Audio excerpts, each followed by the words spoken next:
Hello, welcome to another episode of Purple Insider. Matthew Collar here, and you have begged for him to come back on the show. You have waited for the longest time, and maybe a failing on my part for not connecting sooner with Brandon Thorn. Trench Warfare also contributes to Establish the Run, the offensive line guy, as you've been known on the show for a very long time. Brandon, what's up, man? It's a triumphant return. How are you? Doing good, man. It feels like it's been a while. It's good to get back and do this again because we've obviously had some good times and good conversations. So this is cool.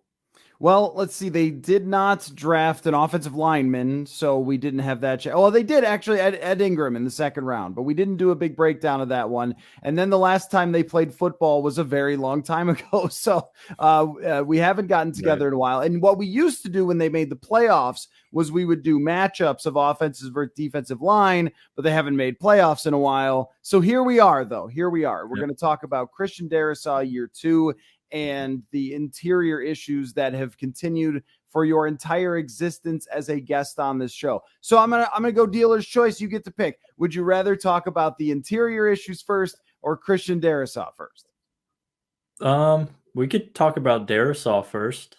I think that would be kind of started off on a good note.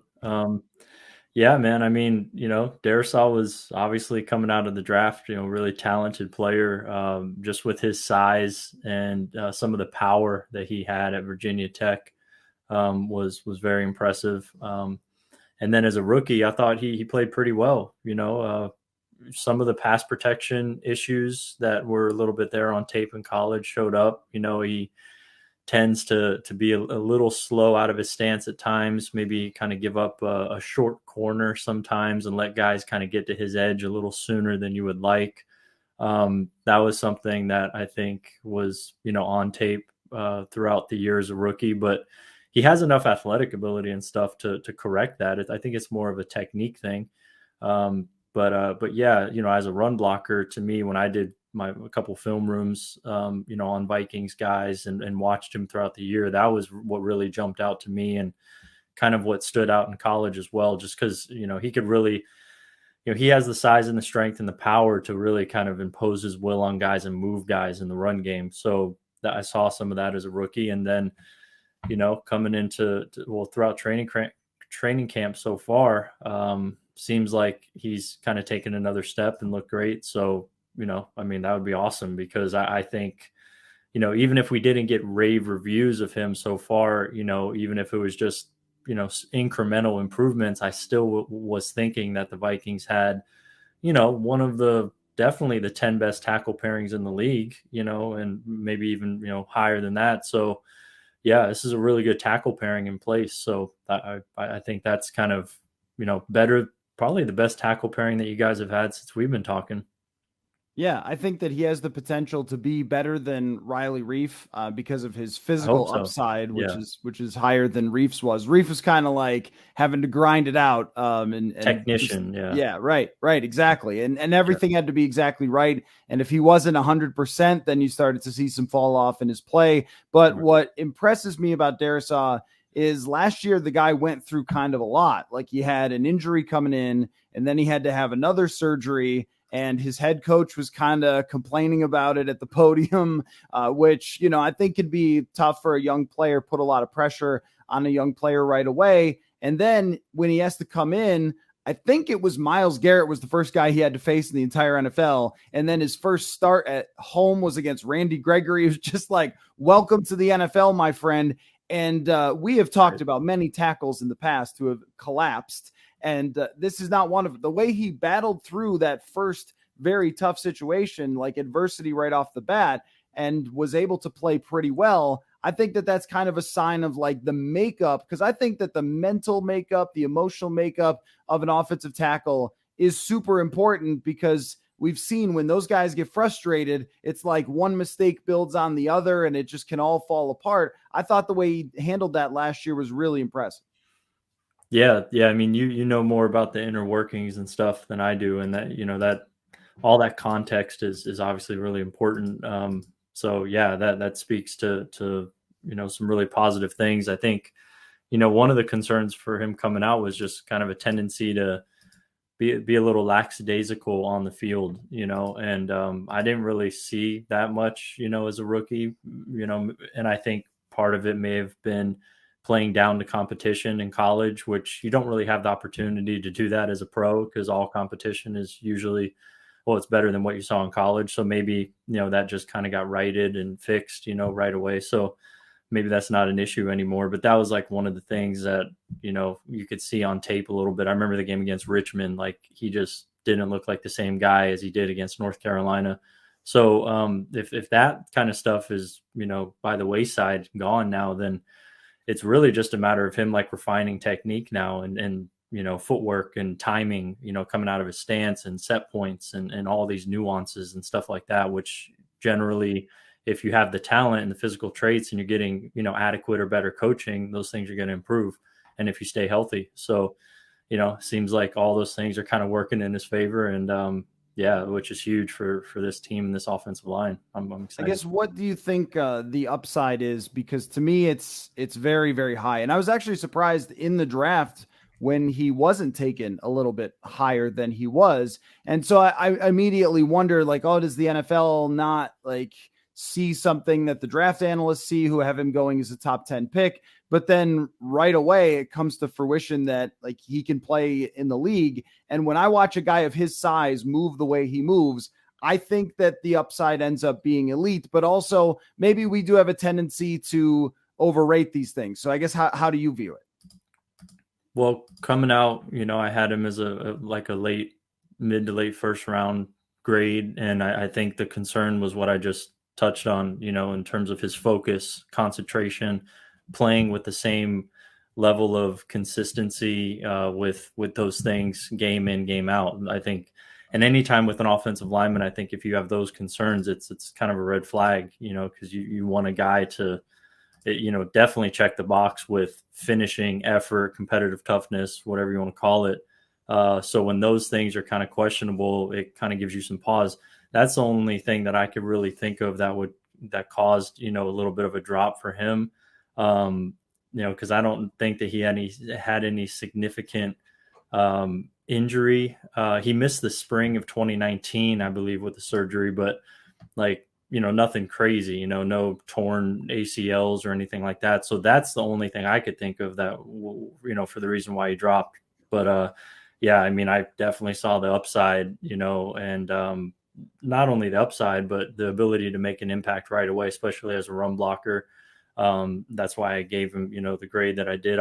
I compared him to Deion Dawkins coming out, and I think he's probably a little bit more athletic than Deion Dawkins, but that's probably like what you would hope the floor would be for him in year 2, year 3, and I'm probably a little bit higher on Deion Dawkins than most, but I see an above average left tackle, top 10 left tackle.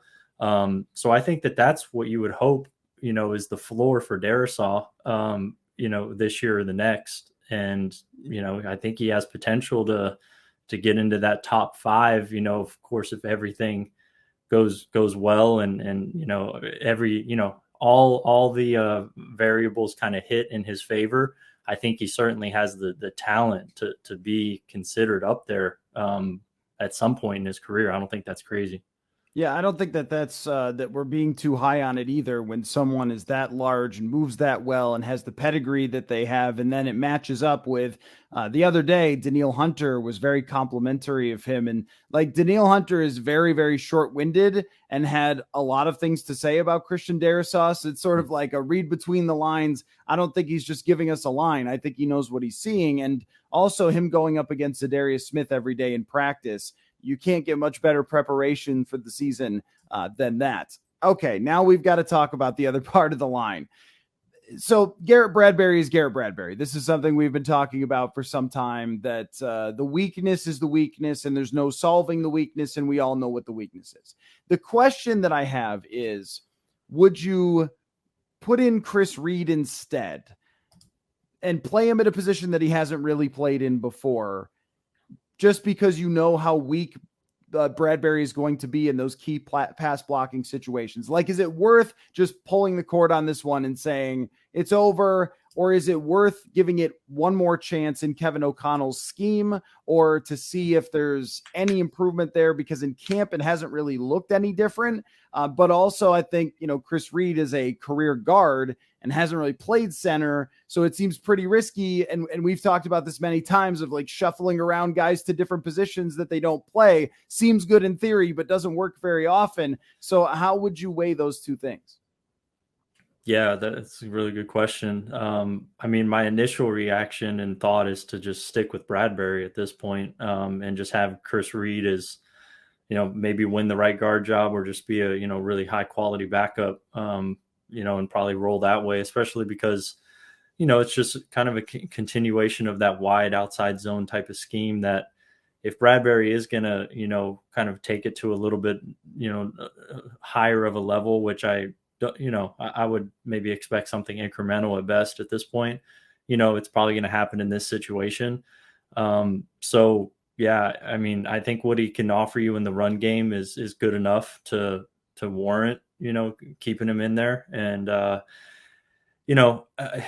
wide outside zone based scheme is, it gets thrown around as kind of, a lot of teams run it, but a lot of teams run a very different variation of it. So McVay, Shanahan, there's a lot of coaches that run it, and they have different tweaks, different things that they could do to help out players depending on where weakness is.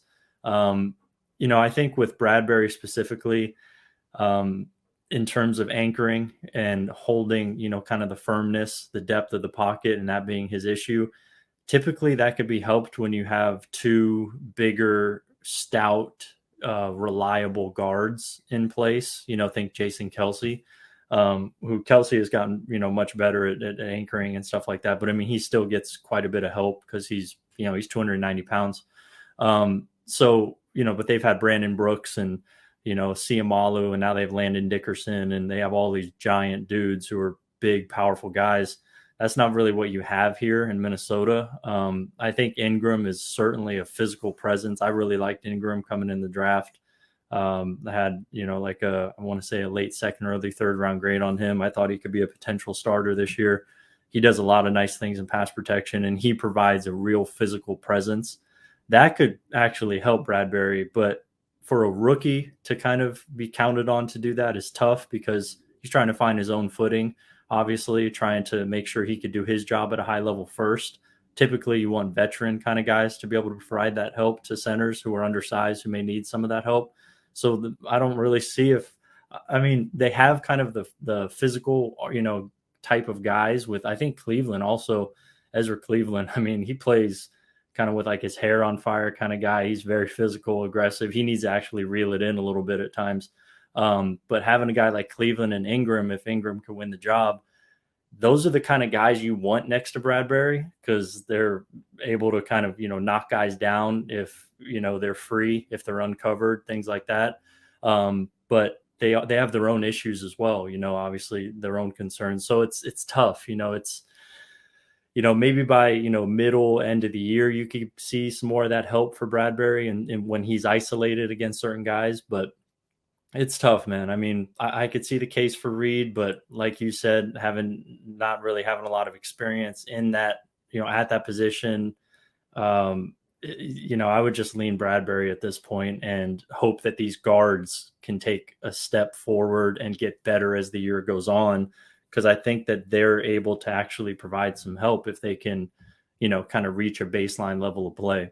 Yeah, I think one of the issues with that is just that everybody knows by now, like in the whole league, like everybody knows what the guy's weakness is. Every game plan is going to include, hey, on 3rd and 8, this is what we're doing. We're going after their weak link. And I think that, some of the studies done on offensive line play showing that it's weak link system because opponents attack the weakest guy. I think that really, has come to fruition with the Vikings because they've had good players on the line, but always one or two guys that were that weak link. And that's been Bradbury the last few years. What do you think happened? Like they drafted the guy in the first round. And when you're drafting a center in the first round, you should expect excellence from that guy. You should expect he's Travis Frederick or something, like that. He should be a star, but it's not come to fruition. And I don't think anyone ever thought he was going to be the most insane pass blocker of all time, but it's been among the worst in the entire NFL. I guess I wonder if you think that something just didn't go right, or if they missed something when they were evaluating Bradbury coming out. Probably a little both. I mean, when a guy's undersized, there's only so much you can expect from him in pass protection. There's one Jason Kelsey, and which I don't know if a lot of people, really give a lot of credence to this, but I've heard, from people in the room many times that Kelsey gets a lot of help in pass protection and has over the years. Gradually, granted it's, gradually lessened over the years as he's gotten better with technique and things like that. But in Philly, they had a system in place where the tackles play on an island and the guards help Kelsey. And that's just kind of how it goes. And that allows him to thrive and do all the other things that he does at such an insane level. But you have to design your whole system offensively and your offensive line room. You have to cater to that. You have to really bend everything towards that direction for that to happen. And if you aren't diligent and you don't hit on your evaluations at guard and at tackle and build a really high quality offensive line, I mean, it's just not going to work. I can't think of any really undersized center in the league who's a good pass protector aside from Kelsey. And, he's kind of in a unique situation, like really undersized, like under 300-pound undersized, or right at that mark. I mean, those guys typically just need help. I'm just kind of looking at all the NFL teams right now, and man, I mean, most, Bradbury's just kind of uniquely, small. And that's tough to overcome, and if you don't build the thing around him, in the right way to kind of mitigate it a little bit, it's just going to get exacerbated. And maybe they thought he would get a little stronger.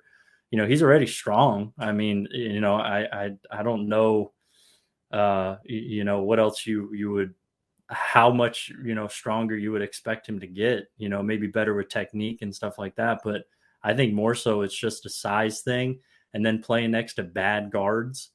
I mean, I don't know really what else, can be done, or at this point, I mean, maybe early on, if you get a couple stud guards next to him, it could have been a little bit better, but yeah, it kind of is what it is at this point. Yeah, when you talk about the size, it's not just the weight or the height, it's also the arms and the hands. Like, I've seen short players who have insanely long arms and giant hands. Two examples, Stephon Diggs and Delvin Cook.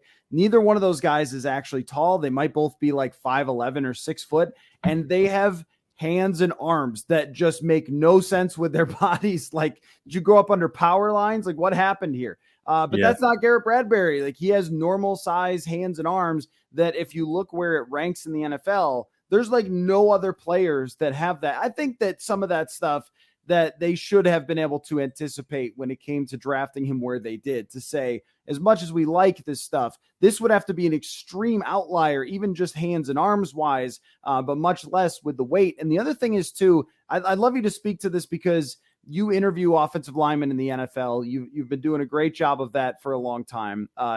People who aren't seeing this, you've got a Quentin Nelson jersey behind you and Teron Armstead. You've had conversations with those guys. There's just not a nastiness to Garrett Bradbury. He in front of us is the greatest to talk to, super nice guy, but he even acknowledged last year that he has not had that. And I was talking with your guy, Olin Kreutz, for a story about Bradbury maybe a year or two ago.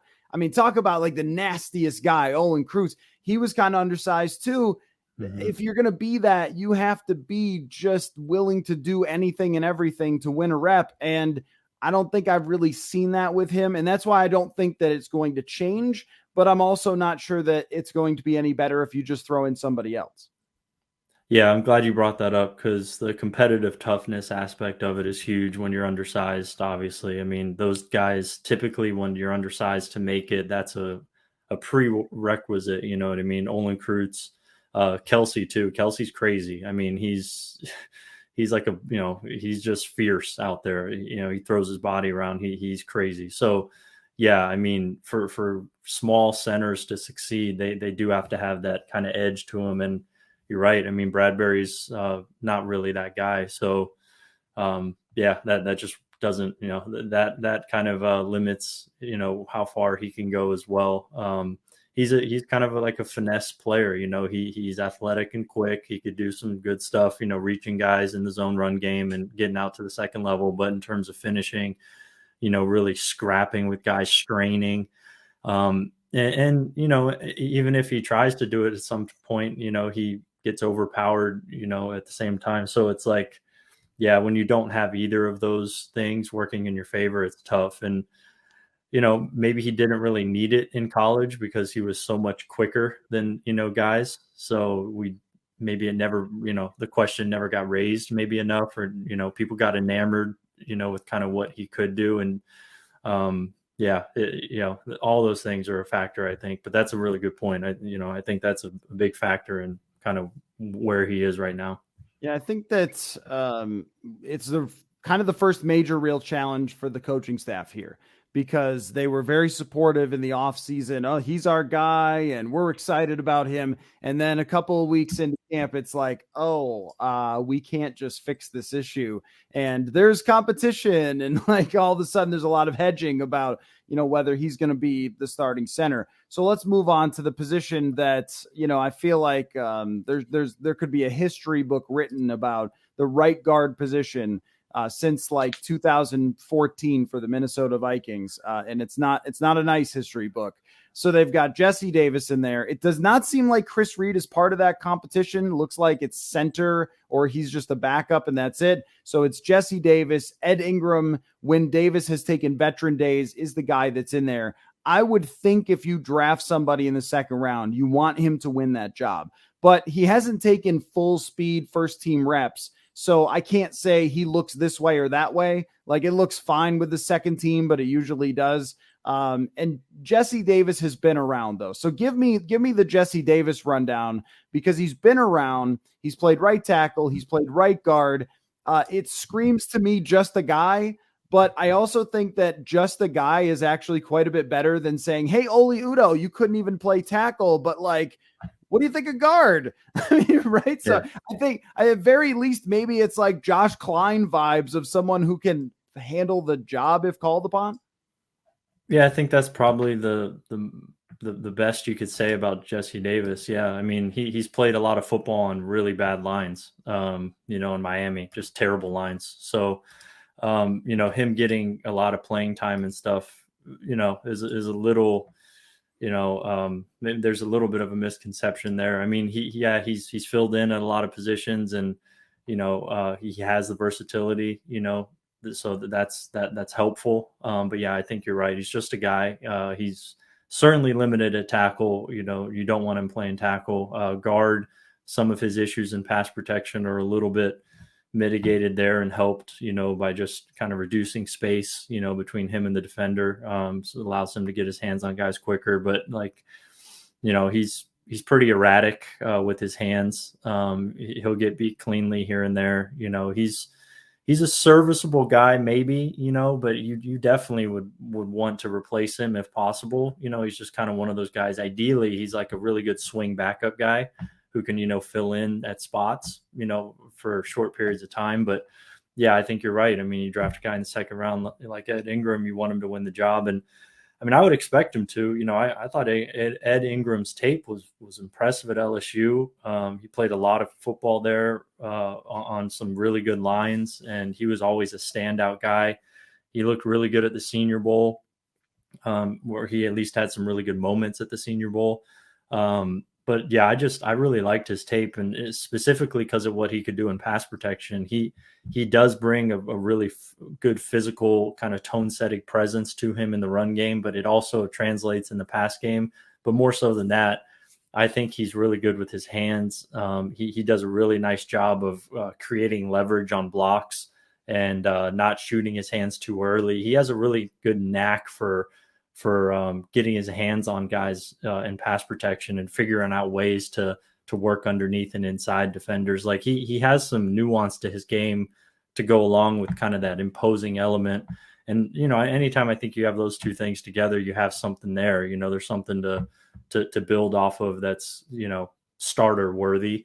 So yeah, I mean, I would expect him to get better with time and win that job. And I think that he has a chance to be a functional starter, within the next year or two. That's kind of what I had him in like the third round, but like second round pick, you want him to be a little bit, more functional earlier, maybe, year one at some point, ideally. But if it's year one, year two, I think you have a guy who could be a functional, if not better, starter in the next year or two. So I think you're in a pretty good spot at right guard because worst case if you have a Josh Klein guy, worst case, like you said, that's pretty good, and best case you could have a average starter in Ed Ingram who has potential for more. So you have options there. It's not too bad. I mean, I just ranked all 32 offensive lines and I have them, in like the high 20s, or so with tier 4, below average, but tier 4 starts at like 17 for me, and you could interchange the order, I think. So like this is like, a little bit below average line going into the year, I think, until some questions get answered. Maybe they could just get some adequate play at, a couple spots, especially right guard, because I think we know what center is going to be. So especially if Darrisaw makes a big jump, man, this offensive line, I think has a chance of being like a really firm middle of the pack kind of unit. And, you could certainly win with that. So we'll see, man. But this isn't this is a pretty good situation compared to what we've talked about over the years, I think.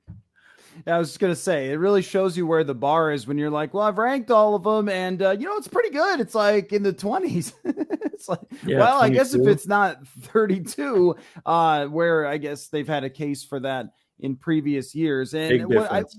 what they do have, I think, is there have been times, and this goes for a lot of offensive line, but where if someone was even slightly banged up, you're playing Dakota Dozier for like a whole season, and Mhm. that's really, really bad.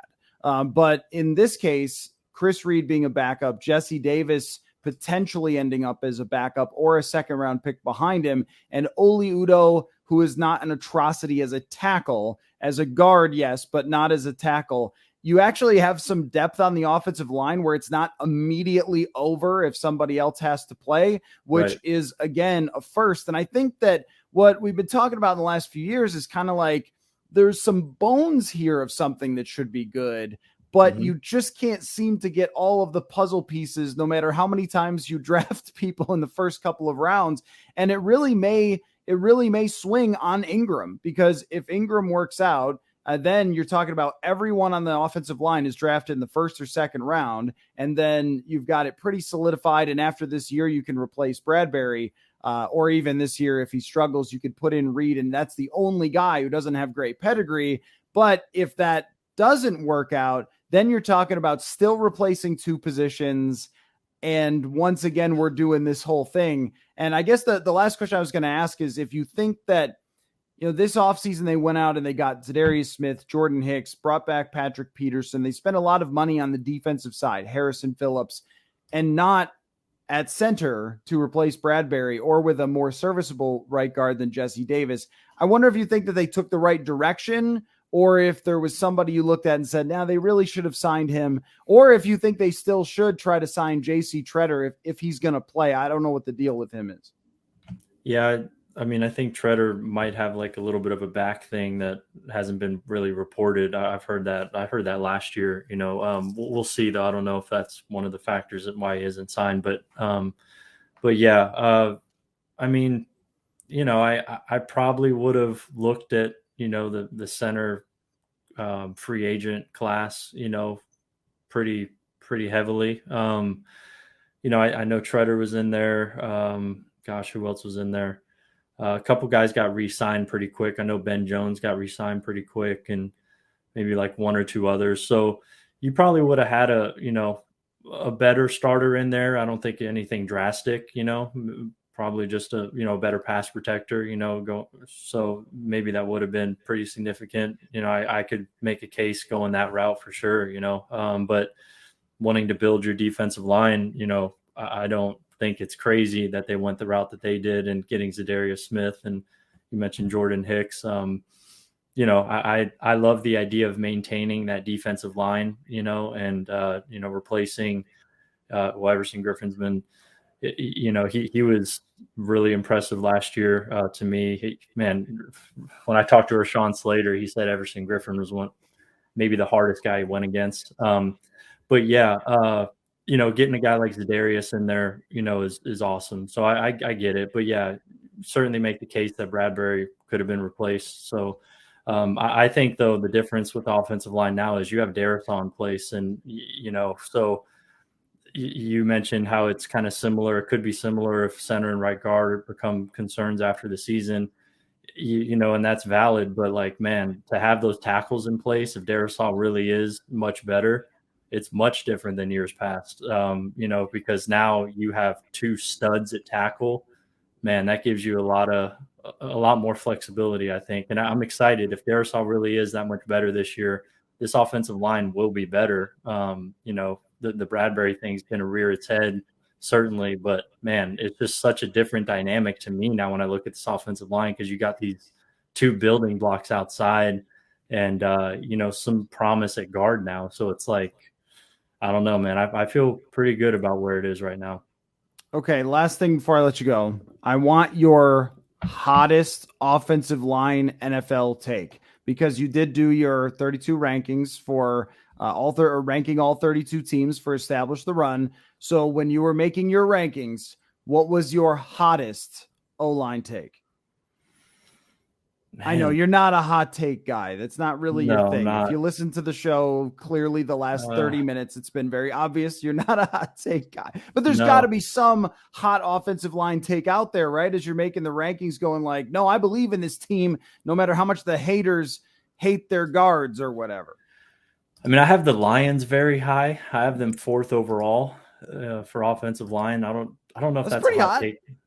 Yeah, I mean, I think people think that this offensive line is pretty good. I don't believe in the team necessarily, but the offensive line I think is really good. They have one weak spot in Vaitai at guard, but I think they have 4+ starters. So that's one that I was a little different. I think the Saints, have a good chance at having a better offensive line than most people may think, despite losing Teron Armstead. And there's a lot to kind of like what they have there.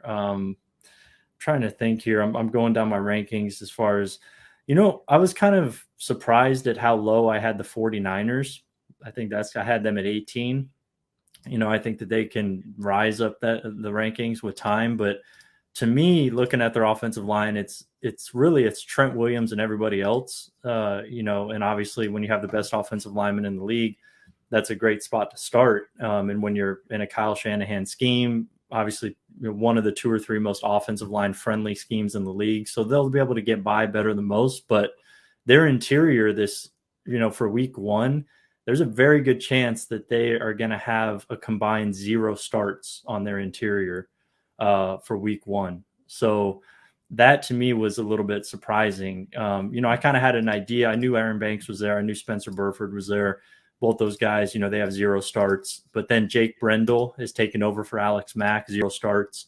And they're counting on Mike McGlinchey to kind of regain what he had 2-3 years ago, which by all accounts in camp, it sounds like he looks good again. So maybe they'll have some tackle, the tackle situation situated, but that's even a question. And then to have 0 starts at 3 positions on the interior, man, that's tough to overcome, even if you are Kyle Shanahan. So I'm really interested to see that one. And I don't know if that's a hot take, but 18 overall for the 49ers with Trent Williams, that might catch people off guard a little bit. Okay. Yeah. I would give it like, that's a warm summer day take, I think. But no, I mean, with a essentially rookie quarterback in Trey Lance, who has only started a couple of times in his career, to have an inexperienced interior and a lot goes on. This is like this subtle quarterback offensive line relationship with pass protection. Blitzes are always getting more creative, and he can run, of course, and escape, but I mean, there's no escaping when somebody comes free, right? So it's like, you've got to have them on the same page, and with no starts, yeah, that's a little bit concerning for a team that I think has very, very high expectations. If you're getting rid of a quarterback eventually that took you to the NFC Championship game and a Super Bowl in recent years, and going to Trey Lance, it's a little bit surprising that they would just say like, okay, here's some inexperienced offensive line. You'd think at least at center that they would want somebody who had been around. Yeah, that's exactly kind of my thinking as well. I also have the Titans 28 overall, so that might surprise some people. Those are probably my hottest takes. The Lions, Titans, 49ers. I don't really, like you said, I don't know. I mean, typically my offensive line thoughts may differ, from other people. So some of these may be hotter than I'm giving credit to. I don't know. But yeah, those would probably be my picks.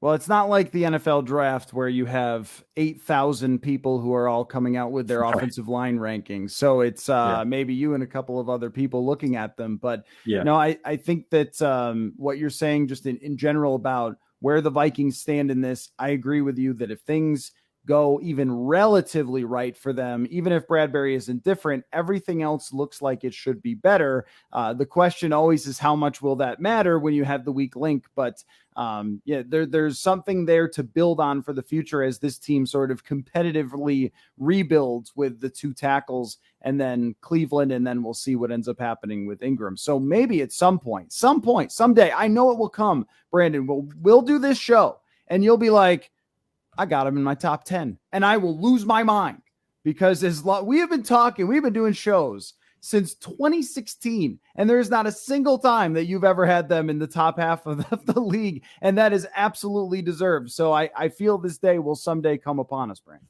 Yeah, like I said, man, I feel like the foundation, if you have the tackles in place, those are typically the hardest positions to get, maybe center, that would probably be the next step. But yeah, I mean, I feel like I see, like you said, the bones are there for that to happen one day, whereas the last few years they weren't there. So yeah, I mean, I think there's a chance.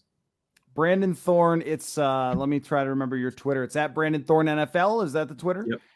And Trench Warfare newsletter. I am a subscriber of yours, and just incredible amounts of information on offensive line play. And I know that our audience loves offensive line talk, so go check out Trench Warfare. Also, you contribute to Establish the Run, which is Evan Silva's site, and that's where your offensive line rankings are. So awesome to have you on the show once again. We will get together soon, and maybe, okay, I've got a time when we'll do it.